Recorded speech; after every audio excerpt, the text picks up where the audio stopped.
ജനാധിപത്യ മുന്നണി സർക്കാർ ജനങ്ങളുടെ ഹൃദയത്തിൽ ജീവിക്കുന്നുണ്ടെങ്കിലും നമ്മുടെ കുറേ മാധ്യമ സുഹൃത്തുക്കളുടെയും ഏതാനും കുബുദ്ധികളുടെയും മനസ്സിൽ കറുത്ത ഒരു ചിത്രമായിട്ടാണ് കാത്തു സൂക്ഷിച്ചിട്ടുള്ളത്. ആ കറുപ്പ് എത്ര മായ്ച്ചാലും മായ്ക്കാൻ കഴിയുന്ന കറുപ്പല്ല. അതുള്ളിടത്തോളം കാലം ഈ വിമർശനങ്ങൾ ഇങ്ങനെ തന്നെ തുടരുക തന്നെ ചെയ്യും. നിങ്ങൾക്കെല്ലാവർക്കും അറിയാവുന്നതുപോലെ വർഷങ്ങൾക്ക് മുമ്പ് കേരളത്തിലെ ഒരു പ്രമുഖ നടിക്ക് ഒരാളിൽ നിന്നുണ്ടായ, ഒരു നടനിൽ നിന്നുണ്ടായ പീഡനവുമായി ബന്ധപ്പെട്ടാണല്ലോ ഈ പ്രശ്നങ്ങളുടെ തുടക്കം. ആ കാലത്ത് കേരളത്തിലെ അറിയപ്പെടുന്ന നടൻ ജയിൽവാസം അനുഷ്ഠിക്കുകയുണ്ടായി എന്ന് നിങ്ങൾ ഓർക്കേണ്ടതുണ്ട്. ഗവൺമെൻറ്റിന് വേട്ടക്കാരെ സംരക്ഷിക്കുക എന്നതാണ് താല്പര്യമെങ്കിൽ ആ നടൻ ജയിലിൽ കിടക്കുമായിരുന്നില്ല. അന്നത്തെ സംഭവ പരമ്പരകൾക്കിടയിലാണ് ഇത് പഠിക്കാൻ ഒരു സമിതി ആവശ്യമാണ് എന്ന നിർദ്ദേശം പൊതുസമൂഹവും സിനിമാ ലോകവും ആവശ്യപ്പെട്ടത്. ആ ആവശ്യം അംഗീകരിച്ചുകൊണ്ടാണ് ജസ്റ്റിസ് ഹേമ കമ്മിറ്റിയെ വെച്ചത്. കമ്മിറ്റിയും കമ്മീഷനും തമ്മിൽ വ്യത്യാസമുണ്ട് എന്ന് ദയവായി മനസ്സിലാക്കുക. ആ കമ്മിറ്റിയിൽ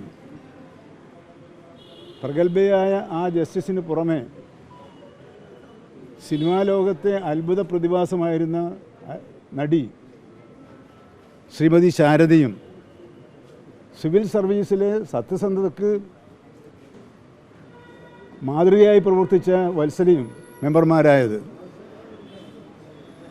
ഈ ദീർഘനാളുകളിൽ അവരുടെ പ്രവർത്തന കാലഘട്ടത്തിനിടയിൽ ഒരിക്കൽ പോലും അവരുടെ പ്രവർത്തനങ്ങൾ വിമർശന വിധേയമായിട്ടില്ല.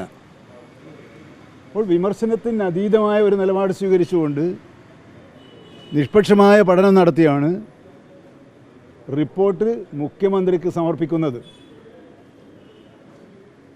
റിപ്പോർട്ട് കുറേ കൊല്ലം പൂർത്തിവെച്ചു എന്നാണ് പറയുന്നത്. റിപ്പോർട്ട് എന്നാണ് ഔദ്യോഗികമായി ഹേമ കമ്മീഷൻ മുഖ്യമന്ത്രിക്ക് സമർപ്പിച്ചത്? മുഖ്യമന്ത്രിയും മറ്റ് കമ്മീഷനിലെ 3 അംഗങ്ങളും ആ കമ്മീഷനെ നിയമിച്ച കാലത്തെ സാംസ്കാരിക മന്ത്രി അവരുടെ സാന്നിധ്യത്തിൽ ഹേമ കമ്മീഷൻ റിപ്പോർട്ട് സമർപ്പിച്ചത് 2 ആഴ്ചകൾക്ക് മുമ്പ് മാത്രമാണ്. അതാണ് ഔദ്യോഗിക റിപ്പോർട്ട്. അതുവരെ റിപ്പോർട്ട് ഗവൺമെൻറ്റിൻ്റെ കയ്യിൽ ഔദ്യോഗികമായിട്ടില്ല. ഔദ്യോഗികമായി ഇല്ലാത്തൊരു റിപ്പോർട്ടിന്മേൽ ഒരു തീരുമാനവും ഒരു നടപടിയും സ്വീകരിക്കാൻ ഒരു ഗവൺമെൻറ്റിനും സാധ്യമല്ല.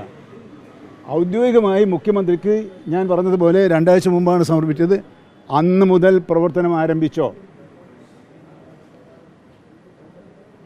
അതിലാദ്യം നിയമപരമായി എന്ത് ചെയ്യാൻ കഴിയുമെന്നതിനെക്കുറിച്ച് ചില ആശങ്കകളുണ്ടായിരുന്നു. അത് നിങ്ങളുമായി എല്ലാവരും പങ്കുവെച്ചതാണ്. ആ ആശങ്കകൾക്കൊടുവിൽ സമൂഹത്തിൻ്റെ അഭിപ്രായവും കൂടി മാനിച്ചുകൊണ്ട് ഒരു സ്പെഷ്യൽ ഇൻവെസ്റ്റിഗേഷൻ ടീമിനെ നിയമിക്കുകയുണ്ടായി. ആ ടീമിൽ 7 അംഗങ്ങളാണുള്ളത്. 7-ൽ 4 പേരും വനിതകളായ പ്രഗത്ഭരായ വിശ്വസ്തതയുടെ പ്രതീകങ്ങളായ ഉദ്യോഗസ്ഥ പ്രമുഖരാണ്. മറ്റുള്ളവരും അതുപോലെ തന്നെയായിരുന്നു. അവരന്വേഷണം ആരംഭിച്ചു. സംവിധായകൻ രഞ്ജിത്ത് ജാമ്യമില്ലാത്ത വകുപ്പ് ചുമത്തിയല്ലേ കേസ് എടുത്തിട്ടുള്ളത്?